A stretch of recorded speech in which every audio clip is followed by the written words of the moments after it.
તો રાજકોટમાં paper checking માટે સુવિધાનો અભાવ જોવા મળ્યો છે। ઉન્નતિ સ્કૂલમાં પેપર ચેકિંગ વખતે શિક્ષકોમાં રોષ જોવા મળ્યો। ગરમી વચ્ચે એક રૂમમાં 2 પંખા હોવાની પરેશાન થઈ રહ્યા છે। પેપર ચેકિંગ કરતા 40-45 શિક્ષકોને ભારે હાલાકી ભોગવવાનો વારો આવ્યો છે। પાર્કિંગ અને આવશ્યક સાધનોના અભાવથી આ રોષ જોવા મળી રહ્યો છે। સ્કૂલ સંચાલકો દ્વારા ગેરવર્તનનો પણ આક્ષેપ કરવામાં આવી રહ્યો છે।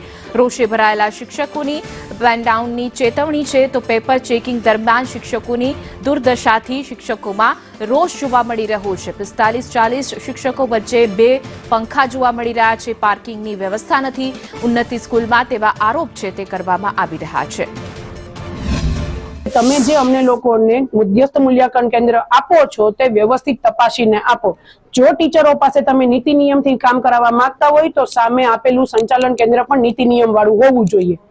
બીજા પ્રશ્ન એવા છે કે સરકારી ટીચર અને પ્રાઇવેટ ટીચરના જે પણ ભથ્થામાં અલગ અલગ વેરાયટી તમે આપો છો એ દુકાનોમાં હોય, સંસ્થાઓમાં ન હોય, એટલે એ વેરાયટી એક તો બંધ કરવાની જરૂર છે। અને જો વેરાયટી આપો છો તો કામે વેરાયટી પૂર્ણ સ્વીકારવા તૈયાર રહેવાનું। પછી જેને જેવું મળે ઉતને મેં ઇતના મિલતા હે પછી અમે ચાલુ કરશું। શિક્ષક તરીકે આ સોંપતું નથી પણ અમારે આ પ્રશ્નના જવાબ રૂપે આ દેવું પડશે। તો સમય બાબતના પ્રશ્નો છે, બીજા પાર્કિંગ બાબતના પ્રશ્નો છે, અને ત્રીજું ભૌતિક સુવિધા બાબતના પ્રશ્નો છે। અમે સુવિધા બહુ હાઈ નથી માંગતા, પણ નોર્મલ સુવિધાઓ જે અલગ અલગ જગ્યા સ્થળે મળે છે એવી સુવિધાઓ તો શિક્ષકોને મળવી જોઈએ ને।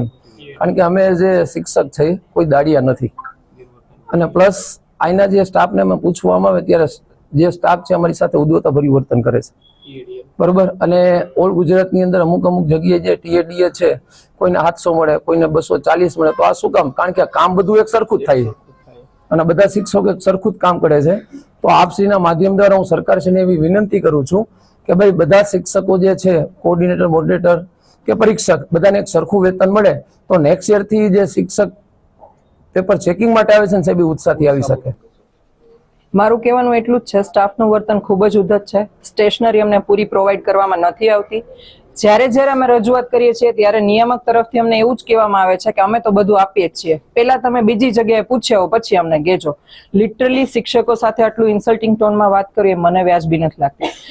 ઘણા બધામાંથી શિક્ષકો એવા છે જે ડાયાબિટીસ અને બીપીના પેશન્ટ હશે। આજે સવારનો સમય માટે અમે કીધું એ લોકોને, તેણે એવું કીધું બીજી સંસ્થામાં થાય ત્યારે તમે અમને કહેજો। આટલા 15-17 વર્ષથી અમે લોકો પેપર જોઈએ છીએ તો બધી જગ્યાએ અમારી અનુકૂળતા મુજબ અમને સવારે કરી જ આપે છે। 8 થી 2 અમે કામ કરવાની ના નથી પાડતા, બધાને કામ કરવું જ છે, પણ સામસામે છે ને બંને બાજુથી સહયોગ મળે તો એ કામ થઈ શકે। પણ એ એકમાંથી 2 નથી થતા કે ના એ ટાઈમ નહીં બદલે એટલે નહીં જ બદલે। અમારા જ રૂમના એક શિક્ષકને મેડિકલ રિપોર્ટ દેવો પડ્યો 4 દિવસની અંદર જ એ ભાઈ બીમાર પડી ગયા છે, એની જવાબદારી સંસ્થા લેશે।